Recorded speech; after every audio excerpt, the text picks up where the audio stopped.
Welcome everyone to another day, another show, another week here at the Damage Report. I am Iadarola. She, Francesca Fiorentini. Francesca, how's it going? Happy Tuesday. Happy Tuesday. It's Fantastic Tuesdays here. Fantastic Tuesdays. Happy belated Juneteenth to everybody. I know it's symbolic, but I think it's very cool that there is a holiday. Exactly. No, I'm glad that. Thank you for acknowledging it. Of course, we had our Juneteenth special, which we've been doing for a number of years.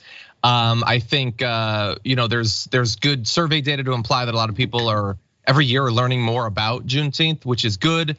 However, there are other people who are not happy about that, and we're actually going to be running through a few of their responses a bit later on. But it's great to have you here on a Tuesday. I love that this is now our thing when Mondays don't work out. And it is especially nice of you to do that because, of course, you have the Bitchuation Room on Tuesdays. What's going on in the Bitchuation Room later on today?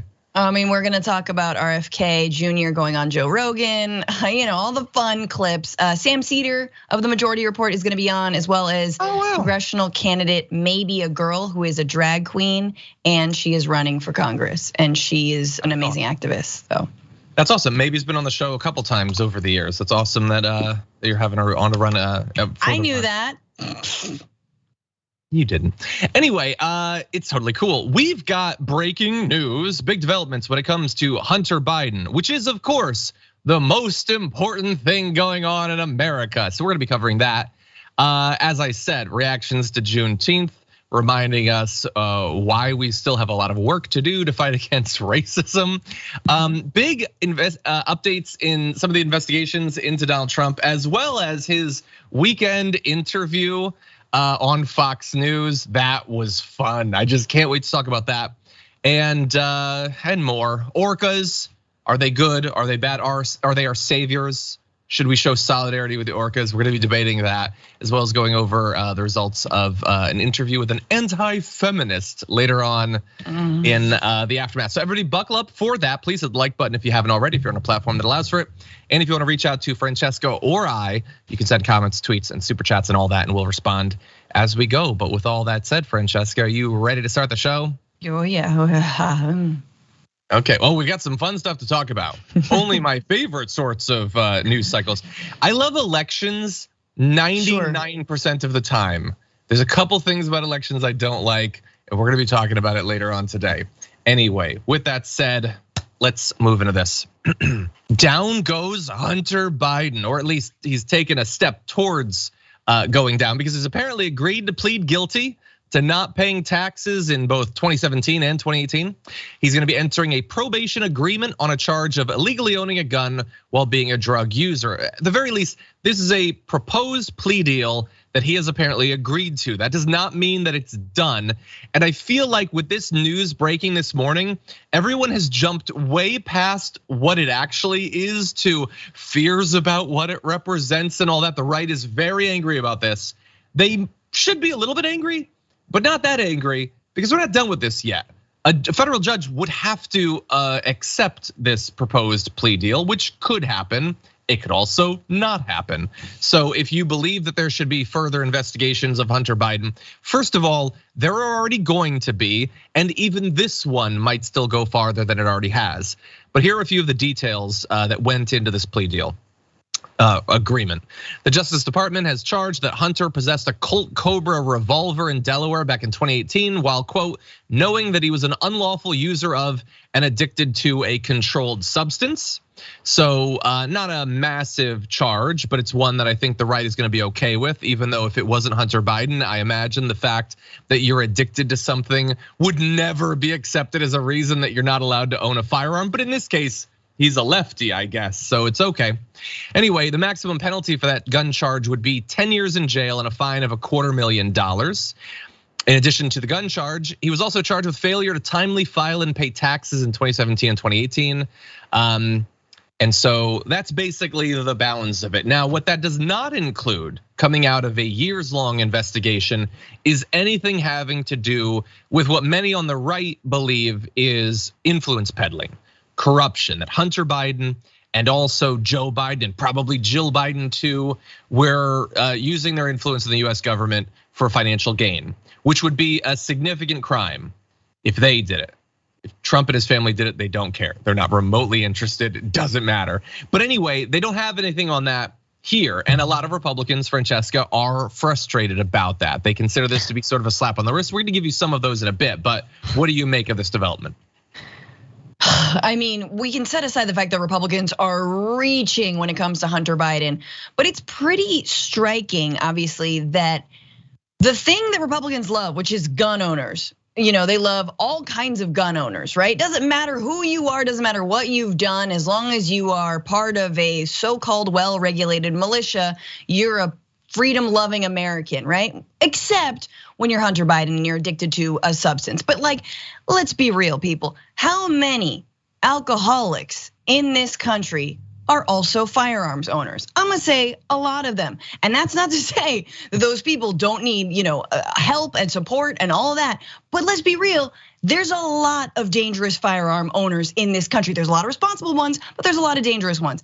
To me, the crazy thing is, to hit someone who is an addict, an admitted addict. If you're an admitted alcoholic, that's fine. You're struggling with it, that's fine. You shouldn't immediately necessarily have to pay $250,000. Who can pay that other than the president's son right now? I guess that's what's striking me, is this sort of unequal, adjudication, right? Or the ways that the law is applied to people unequally.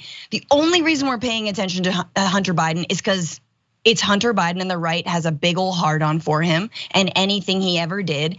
And the reason we're not paying attention to, I don't know, maybe he's taking the fall for other people who are like, oh geez, I didn't realize I had to not own a gun if I'm addicted to a thing. Yeah. Anyway. Yeah, look, we're in this weird position where the right believes that Hunter Biden is possibly the most evil, villainous figure in world history. At least that's the way that they talk about him. I don't know exactly how Democrats who love Biden think about Hunter. I don't know because there are definitely Democrats that are like, Joe Biden has never done anything wrong and could never do anything wrong. We're obviously not that sort of Democrats.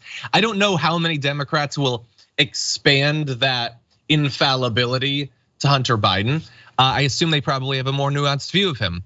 I will say that if he has committed significant crimes, influence peddling or whatever, then yeah, lock him up.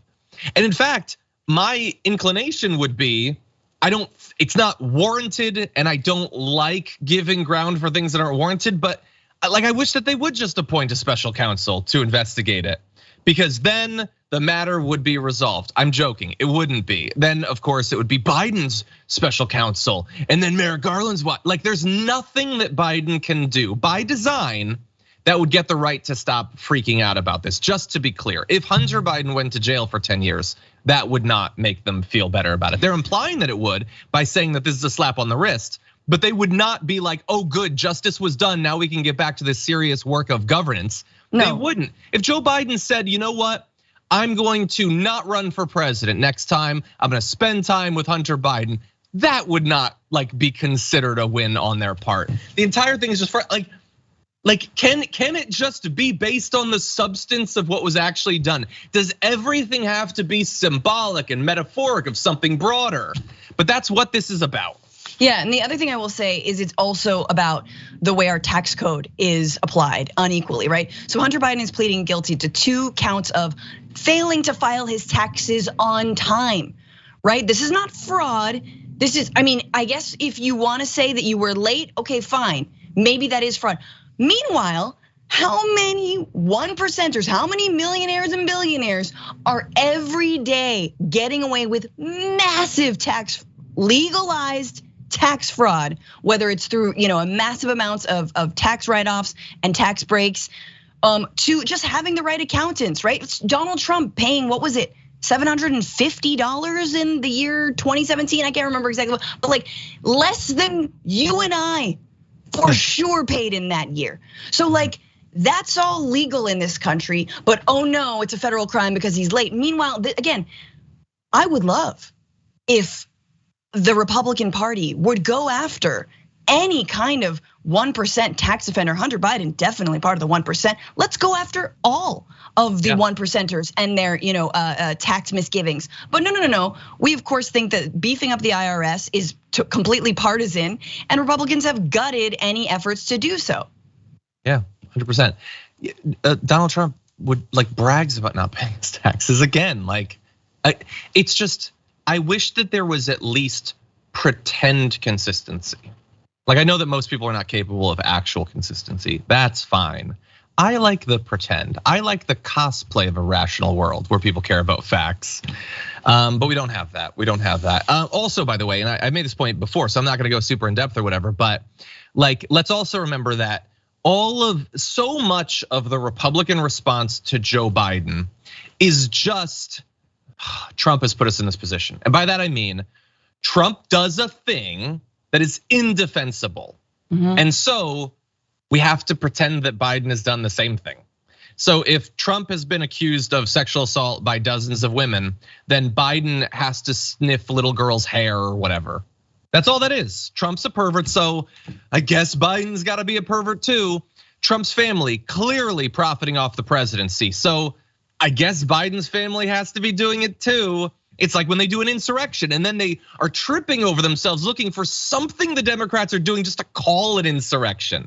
It's that constant need to nullify the indefensible by pretending that there's an equal thing on the other side. And there's literally nothing, John. I mean, honestly, there in the whole Burisma BS, there is nothing. They did an investigation in 2020 already, 87-page document, could find nothing, no smoking gun. This is not about and then Burisma put a pipeline directly into the White House so they get natural gas just on tap. No, there was nothing happened. There was no secret deal. There was no private the Biden family has a shrine built to them over in Ukraine. Yeah. No.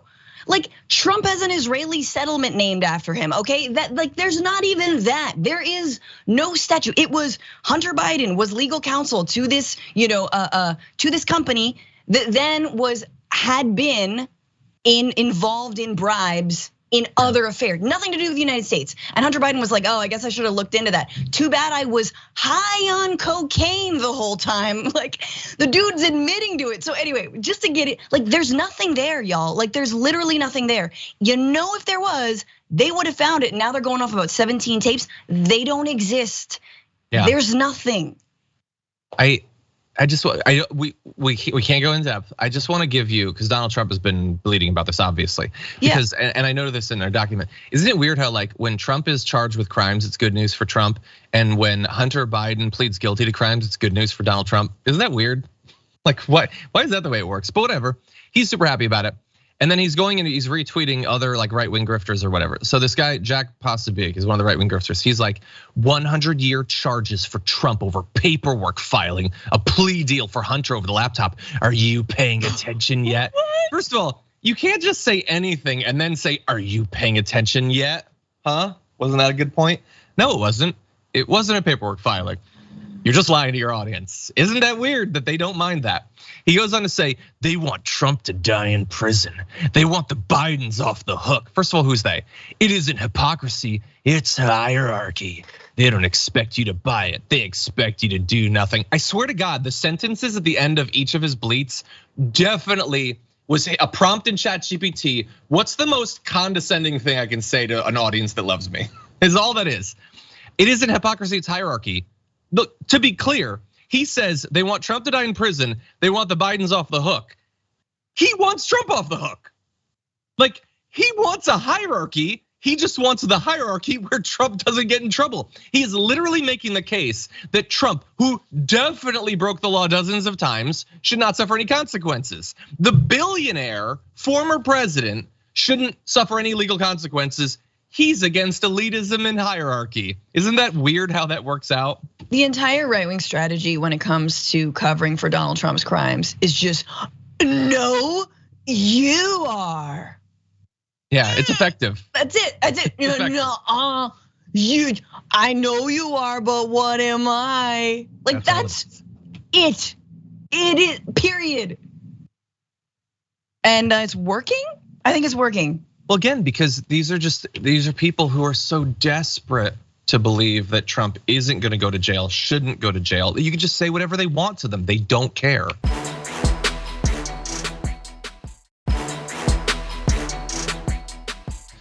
Anyway, we have to move on to our B block, important developments. So whenever we're ready, we'll jump into that. Juneteenth was this Monday, just yesterday, as of when we're recording this. And over the weekend, obviously, there were a number of celebrations around the holiday. Not all of them went well. One turned into a tragedy. One person was killed, 22 others wounded in a shooting at a Juneteenth celebration in a strip mall parking lot in Illinois, just southwest of Chicago. Some police officers were monitoring the event when they received a call about a fight. The officers were headed to the fight when they heard gunshots and then returned to the celebration. We don't know what the motivation was. There are reports that they believe that there were multiple people involved, but nobody was actually caught yet. We don't know what sort of guns were used, if it had any motivation beyond personal. We don't know. We don't know the condition of the people who were injured either. All we, I guess, can say at this point is, this is America, man. You can't have a holiday weekend without senseless violence. 22 people being wounded, by the way. Like, even for America, I feel like this should break through and this should stick out to people. Like, that is a massive amount of violence. That's something that was just supposed to be a holiday celebration. And I'll challenge the audience. How many of you think that people will still be talking about this in 72 hours? That's the country that we live in, unfortunately. Yeah, I mean, 22 people immediately sticks out. You're like, there's some high-powered weapons going on, automatic weapons, or a lot of pistols. I don't know. That's a lot of people being hit.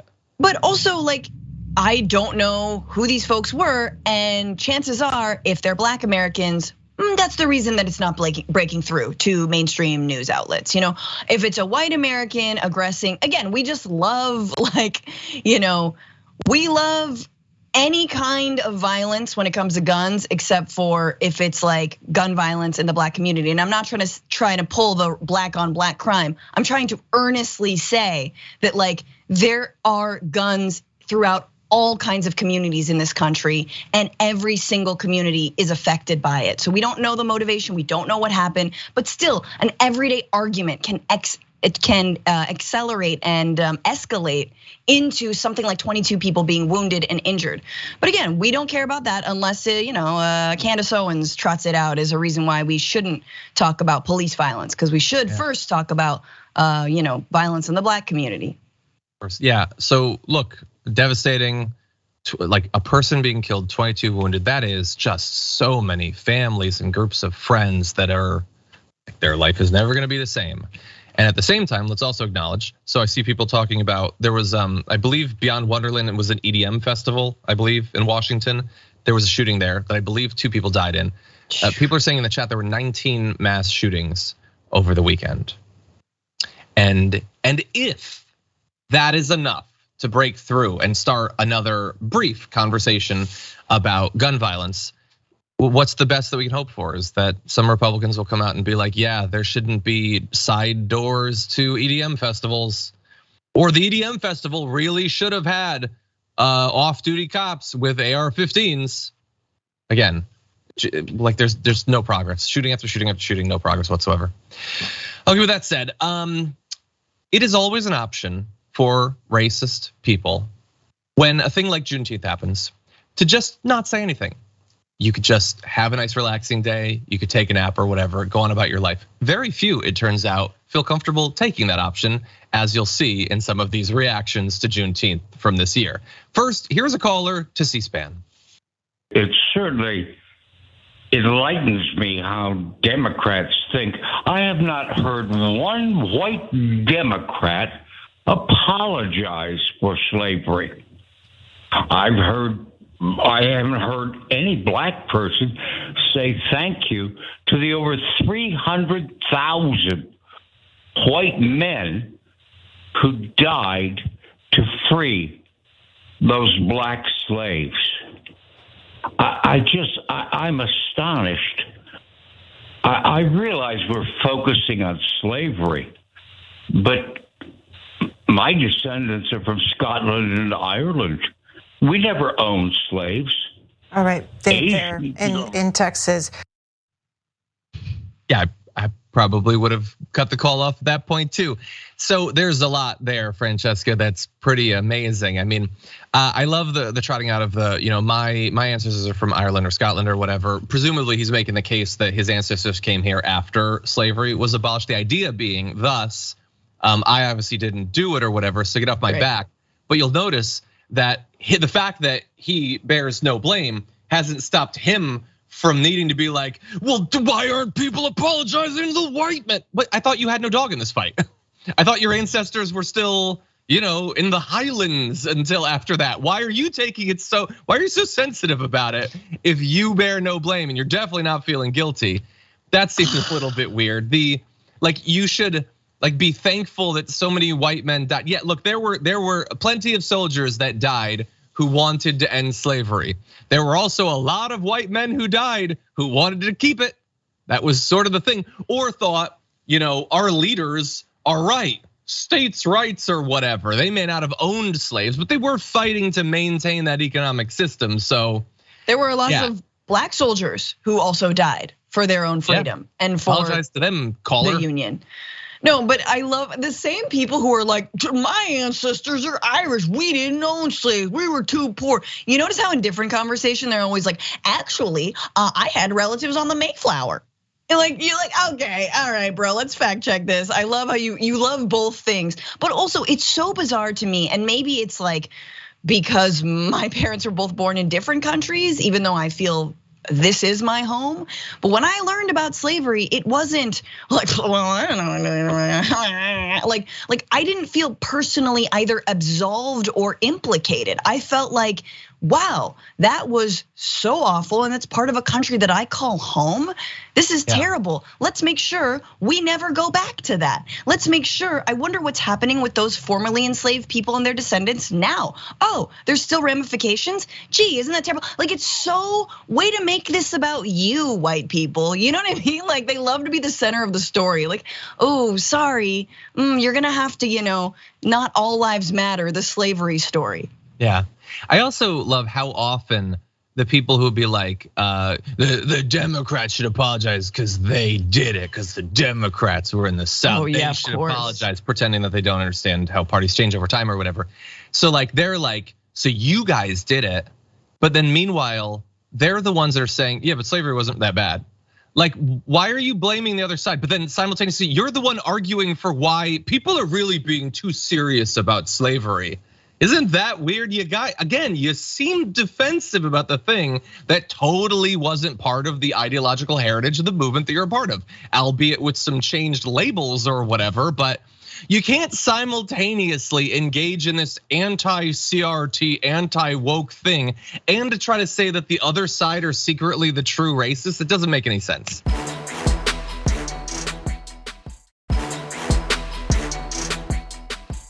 That said, I understand that we're a little bit over, but I want to move into one more section because there are people like that caller that have some takes that I don't like. Then there are the people who are obsessed with Juneteenth. Let's jump into Charlie Kirk. Some of you will be listening to this episode as it airs on Juneteenth. The heck is Juneteenth? It depends who you ask, okay? But let's talk about what it actually is. And we opposed Juneteenth becoming a federal holiday as it happened. And yes, it is the day that it is mandatory to work at Turning Point USA. We're gonna talk about it actually on the day. I say we're given multiple days off for our actual Independence Day, July 4th, 1776. The issue is that the entire point of it, as per postmodernists do and deconstructionists, is to subvert July 4th. That has always been the agenda. That there's a Black Independence Day and a National Independence Day. The same way that they have a black national anthem that plays before NFL games. That they have black-only dormitories and black-only math classes. It is a neo-segregationist federal holiday, is what it is. You know how I know that this is not a segregationist thing? Because he's against it. I'm pretty sure that he's not actually. Jesus, that is just a, as an aside, relatively twitchy white man who is ranting against black people having things. That's all that is. I was against it. I want to make sure that you know that at the time I was against it. You know, like in the moment, they're always so proud of being opposed to like Juneteenth being established as a holiday, like MLK Day being established as a holiday, segregation ending or whatever. They'll always, like they're so excited, but then eventually they realize they have to move on. Like he in 20 years will not be making these claims or whatever, but for now, my God. Well, look, I would assume whoever eventually replaces him, some younger conservative some man, AI bot, yeah, say whatever to young racists or whatever. Yeah, it's amazing how angry he gets about a holiday that he could just not participate in, I guess. What do you think? I mean, if anything, it's Father's Day that it was like a little bit too close to. Why don't you take that angle? That's fine. No, this is just so, you know what? Watching Charlie Kirk get triggered by Juneteenth just sort of, again, undergirds the fact that it's wonderful that Juneteenth exists. It's great that it and that in a way he's explaining, Black Independence Day, right? When all people who lived in this country were, well, not enslaved anymore, right? I mean, not necessarily living the freedoms that white men had at the time, but there was no more slavery. That's a huge reason to celebrate, and not just for Black Americans, but for all of us, right? So it's kind of nice when you, again, I think all holidays should trigger people. Look, sometimes I get triggered by July 4th, to be honest with you. I'm not really into pig butts. I'm not really into fireworks. I mean, actually, I know. Let's be real. I love fireworks, but I used to live in San Francisco and you can never see them, so I'd get really mad because it's just fog in the summer. Yeah. But yeah, this is just like, yeah, man, we need this. This is good. Let's have a fun barbecue. Let's celebrate on Juneteenth, and if nothing else, take the moment to remember this is the true Independence Day. Yeah, like again, I love the combination of him saying, "What is even is Juneteenth?" and then like he tries to make like a history-based arguments against it, implying that he's done just enough research to lend like a veneer of science to his anti-Black rant that he's going on. He tweets, if Juneteenth was really about emancipation, why not September 22nd when Lincoln issued the Emancipation Proclamation? Why not when the proclamation took effect? Why not with the ratification of the 13th Amendment? Because it's not about emancipation, which was one of America's great moral achievements, even though slavery wasn't that bad. I added that, but he was definitely thinking it.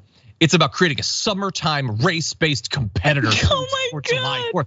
Jesus, dude, okay. Then why do we have Memorial Day? I've always felt like it's trying to compete with Veterans Day, and both of them are competing with Independence Day, which is really about the soldiers who gave us the independence. Like Jesus, man, it's a holiday. There's different holidays. Like we all understand why you have a problem with this. This just reeks of Ben Shapiro tweeting, Wakanda's not real, right? It's like it has nothing to do with you or your life. But that you have to periodically remind your audience that you're with them when it comes to questions of race. So you just you work so hard to have an issue with something that's causing no damage whatsoever. If it is a mandated holiday where people get to take time off, then good. Whether you like the history that it's enshrining, regardless. And by the way, the very point of it is that it's when emancipation wasn't just a thing that was said, but it was a reality. Yeah. And maybe it's a thing that some communities are used to hearing a thing, but it not actually playing out that way. And the action is more important than just the proclamation. So that's why we want to honor that. There's something to actually be learned here that maybe has echoes in the situation that we're in right now. But even so, look, the other day he didn't know what. Go. The American people are owed so many extra days of not having to grind away for capitalism that honestly, I don't even care what you call it. They are owed this day, and they're owed many other days. Sorry. I effed up your flow. Final point. The other day, Charlie Kirk Googled glory hole. You could just Google Juneteenth. What is it? Oh. When the last enslaved people found out 100%. Slavery was abolished. He doesn't care. He doesn't care. By the way, I'm gonna end with this. Candace Owens tweeted, Juneteenth is still ghetto and made up. It's a holiday. Where do you think holidays come from, Candace? Do you think that paleontologists dig them up in the fossil record? That's what a holiday is. It's a made up thing. But unlike her, I actually do hope that everyone enjoyed it. And with that, we're gonna take our first break. When we come back, lots to talk about. Don't go anywhere. We'll be right back.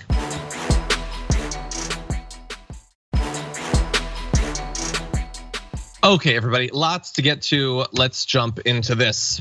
From the very beginning of almost any of the investigations into Donald Trump, both Trump himself and his allies have said that all of this is political. All of this is needless. It's not based on anything. It is just an attempt to get him. They are applying a different standard to him than to others. And it turns out there is actually something to that.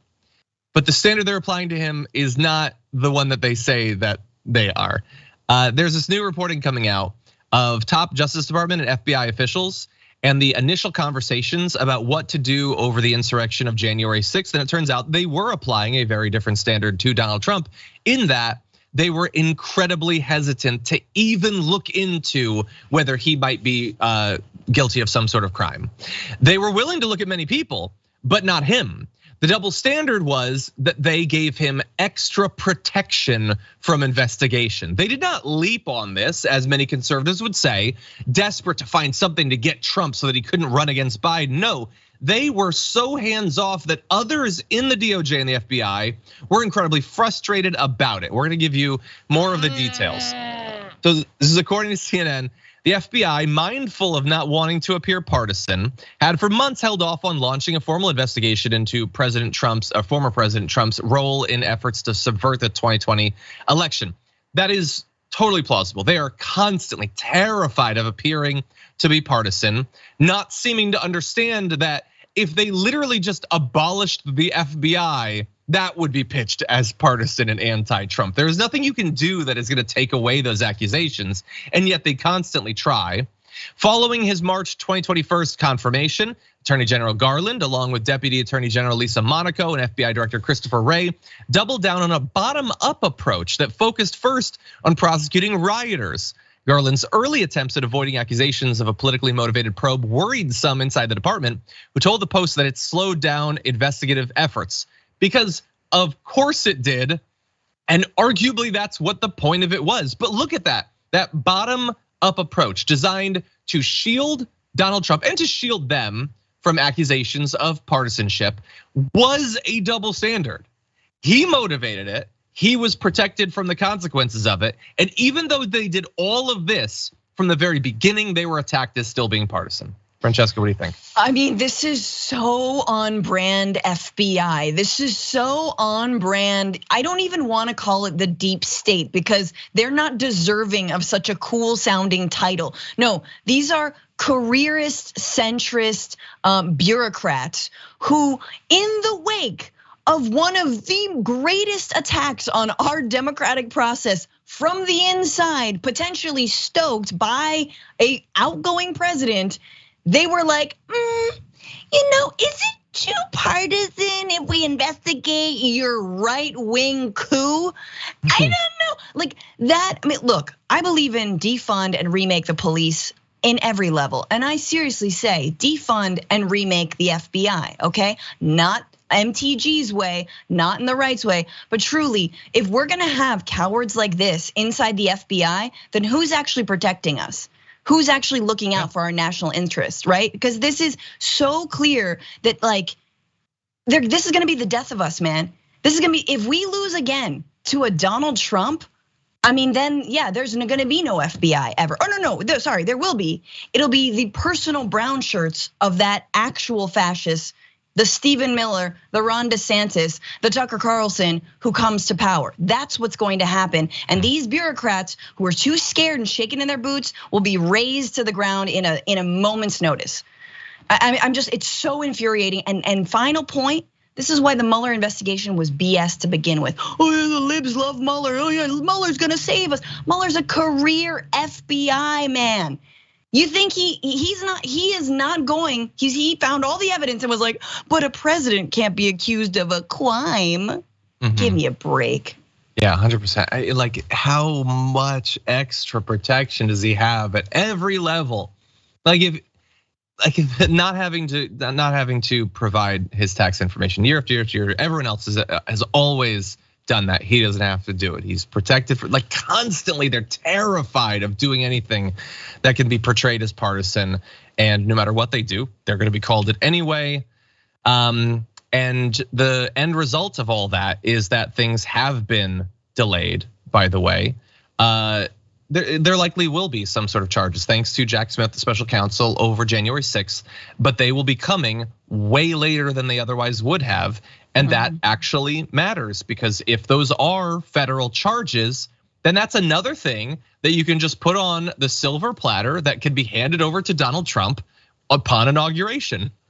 And he can just get rid of them. And I will say, while there's still a lot of campaign to go, and God only knows what months of new charges and trial updates and all that might do. I was looking at the most recent round of 3 or 4 polls or whatever, and Trump was up by like 6. We live in a sick country, remember. The more crimes he is credibly charged with, the more Republicans love him. Even though like there's some polling showing that he's lost a little bit of approval amongst Republicans, he's doing just fine amongst them. Yeah. So like, and again, he's going like, they can now say, you're doing these charges against the guy who's running for president. They decided to wait, not just on January 6th, but on the documents as well. They could have made those charges earlier. They could have set up the special counsel earlier, before he was running. They decided to wait, and that allowed them to be pitched as partisan more so. That said, I want to move into a little bit of the developments that we do have. We know at least when the next planned date in the classified documents legal process is going to come. That is August 14th. So mark your calendars. Preliminary start date for the criminal trial of Trump over these classified documents. That is according to Judge Eileen Cannon, who ruled that all pretrial motions should be filed by July 24th. It is widely expected, though, that probably will not be the way that it goes. Trump and his legal team are gonna do literally everything they can to delay this thing. Some of it might be legitimate, some of it might not, but bear in mind, at least for now, you have Eileen Cannon who's gonna be the one to adjudicate that. And Eileen Cannon, in previous iterations of this investigation, has gone way overboard in trying to protect Trump. She was appointed by him, she clearly feels loyalty to him. If he wants to delay this thing, I don't see why she wouldn't play ball on that. And so we could see this development. This is within 2 months, by the way. But Francesca, I don't know what your expectations are at this point. I guess I was hoping that there would be a reassigned judge, and I forgot exactly how that legally happened. There could still be. It is entirely possible that that's one of the pretrial motions that the prosecution would put forward. That is possible. So yeah, I mean, this is. It runs into the election year perfectly, right? Like, and so, and I will say my only thought on this is that I think this is the one crime, even though there's 37 of them, this is the one crime that actually will make some of his supporters jump ship. And we have seen his, lackeys jump ship on him over it, because unlike January 6th, which yeah, it was technically a way bigger crime and hurt way more people that we know of course, classified documents then being used as show and tell at a private residence could have gotten people killed. We don't know that, we don't have the links to that yet. But it's like, the documents one is the one where he didn't do it to stay in power. He just did it because he's a megalomaniacal baby. Yeah. So no Republican is gonna be like, yeah, we did it to stay in, damn it, no. Well, we're gonna get to, after this break, we're gonna get to a little bit of his evolving excuse for why it played out the way that it did. We'll have a video from his interview with Bret Baier coming up after this.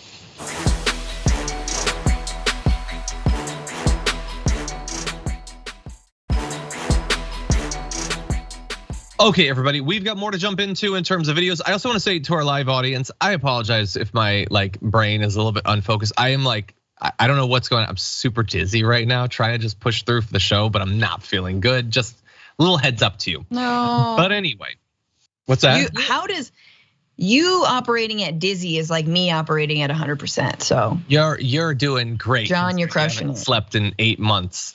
Okay, with that said, let's have a little bit of fun starting with this video.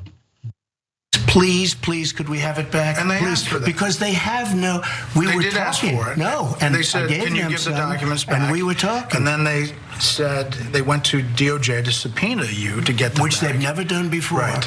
But why not just hand them over then? Because I had boxes. I want to go through the boxes and get all my personal things out. I don't want to hand that over to Nara yet. And I was very busy, as you've sort of seen. Yeah. Okay, so this is the first time they've ever subpoenaed anyone. Yes, they never had to before. When you make an unprecedented time happen, you can't just point to the fact that we're in unprecedented times as a defense. But that is Donald Trump saying, and I believe this is the most detail he's gone into in terms of his, I was gonna give the documents back, but I didn't want to yet. I was too busy. And admittedly, he did have a very busy schedule for the year or two after he lost the presidential election. He was playing a lot of golf. He was interrupting a number of weddings and eating a lot of beautiful cake, the best chocolate cake. So how could he be expected to return the documents in a timely fashion? But he goes more in depth into what was filling those boxes in this clip. But according to the indictment, you then tell this aide to move to other locations after telling your lawyers to say you'd fully complied with the subpoena when you hadn't. But before I send boxes over, I have to take all of my things out. These boxes were interspersed with all sorts of things. Golf shirts, clothing, pants, shoes. There were many things. I would say much more, not that I know of, but everything was declassified. And Biden didn't have the right to do that because he wasn't president. Nor did Mike Pence, by the way, have the right to do that because he wasn't president. Right, I'm not gonna. What? Okay, there's a lot of competing nonsense in there, but he says, I didn't give them back because I didn't want to hand over my golf pants or whatever his excuse is. He is making clear in that interview, I know that I was required to give them back. I wanted more time. By the way, the intro question in that second video is, you told them you had complied and you hadn't. And he says, yeah, I had pants. I had a golf shirt or whatever. He is admitting to knowingly violating that subpoena with Bret Baier right there. I know that there's a lot that's funny, Francesca, and we will have fun or whatever, but he is acknowledging knowledge of the crime that he committed there. And coming up with a BS excuse for it, that part's irrelevant. He admitted that he did it. What do you think? It is very clear that Donald Trump is lacking legal counsel at the moment to tell him, do not go on to Fox News right now without your buddy Tucker, who's going to softball everything. Do not, please do not, and do not say anything about the documents. This is make it a campaign thing, make it about your presidency. Like, it's just, it's hard to watch, and the hardest part is that guy's gonna be the nominee for the Republican Party, and he might win the presidency. Ergo, like sort of evading most of this, pardoning himself. But I love also him saying like, they weren't the president. Mike Pence, Joe Biden had documents. They weren't the president. Sir, do you realize the president cannot just do anything that they want? Do you understand that? Okay, that's just making sure. Also, by the way, Biden and Pence, there you go. Biden and Pence gave back the documents when they were asked for the documents back. You, on the other hand, were like, I don't know, there might be vibrators in with the, I keep all of my toys in the dungeon. He doesn't have a dungeon, but you know what I'm saying. A lot of the boxes that they gave back, Trump's thing blew up, so they started willingly going and looking for documents to hand over. The FBI was not closing in on their home, and they also didn't have documents of the sort that he stole. And not just Biden did the whole teacher, you forgot to give us homework. Like he 100%. Looked for extra classified stuff to turn over. Yeah, and seemingly the worst stuff that Donald Trump stole is the stuff that he kept after multiple rounds of lying to the authorities that he'd given them back. All of this just looks terrible. That said, I wanna mix things up. So let's get ready for video 4. It'll be the last thing that we'll close out the hour with. We're gonna jump ahead of the 4th video. Let's have a little bit of fun going into this. In 2016, you said that. I'm going to surround myself with only the best and most serious people. Well, I did do that. This and we time, had tremendous, look, we had the best economy we've ever had. This the world time, has ever seen. Your Vice President, Mike Pence, is running against you. Yeah. Your Ambassador to the United Nations, Nikki Haley, she's running against you. Your former Secretary of State, Mike Pompeo, said he's not supporting you. You mentioned National Security Advisor John Bolton. He's not supporting you either. You mentioned Attorney General Bill Barr, says you shouldn't be president again, calls you the consummate narcissist and troubled man. You recently called Barr a gutless pig. Your second defense secretary is not supporting you, called you irresponsible. This week, you and your White House called your White House Chief of Staff, John Kelly, weak and ineffective and born with a very small brain. You called your acting White House Chief of Staff, Mick Mulvaney, a born loser. You called your first Secretary of State, Rex Tillerson, dumb as a rock, and your first Defense Secretary, James Mattis, the world's most overrated general. You called your White House Press Secretary, Kayleigh Canadian, milquetoast, and multiple times you've referred to your Transportation Secretary, Elaine Chao, as Mitch McConnell's China-loving wife. So, why did you hire all of them in the first place? Because I hired 10 to 1 that were fantastic. Well, I mean, you just went through a list. But don't forget, for every one you say, I had 10 that love us. And one thing happens, I find, with that is devastating. So look, that is really a demonstration of the difference between an interview like that, which you can sort of control, versus like a town hall. Yes. Bret Baier put that together. Obviously, he was planning to read that in rapid fire. It's devastating. And Trump, his only response is, yeah, but 10 to 1, they love me. I want to be very clear. There are not 10 to 1 to like or hate you. That's a lot of the senior positions. I mean, maybe your Secretary of Labor liked you, or Betsy DeVos was a big fan, but you're talking about some heavy hitters in state and defense, and your chief of staff, your ambassadors. Yep. That is devastating. And it's so weird that this has never bothered his fans, that he says he hires the best people, the smartest people, and then invariably they end up hating him and he hates them even more. What do you think? Yeah, the only ones who he still likes are all the ones who've like been to jail, right? Like for him, yeah. For him, except except his fixer, whose name I'm now again, mom brain is forgetting. But it's just insane to me. Like 10 to 1 who? Hope Hicks?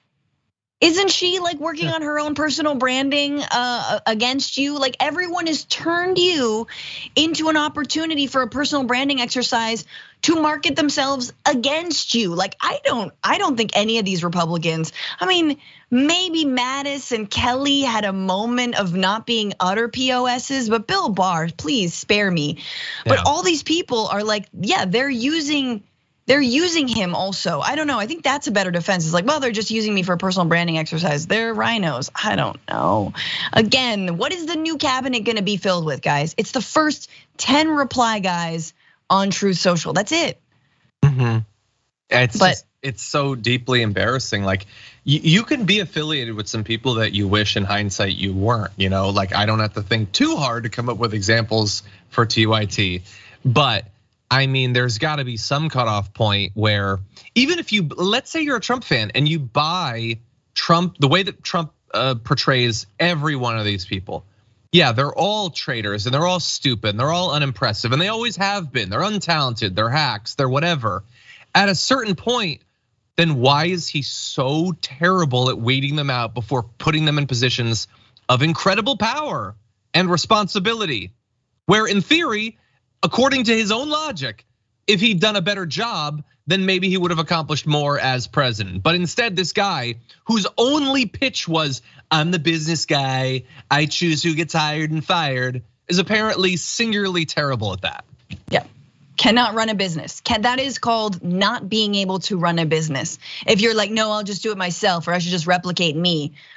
Yeah, I'd like to see him try, but also, yeah, you're a terrible businessman. Terrible, yeah, and it's consequential. And of course, it's not. That's if you give him his case that he's made. In reality, it's again like with everything else, it is contingent. They are great and they have big brains if they're doing what he wants. If they're saying nice things about him. The second that they're not, their brains shrink. Tiny little brain. That's all it is. The most obvious thing in the world. Trump fans either pretend to not see it or they just like it. They like that that's the way things operate. Okay, with that said, that is all the time we have for the first hour of the show. Thank you to everyone watching on the linear platforms, listening on the podcast. But there is a lot more to come in the aftermath, including Joe Rogan pushing for a debate between somebody science-y and RFK Jr., orcas, yay or nay. We're gonna figure it out definitively, and more after this.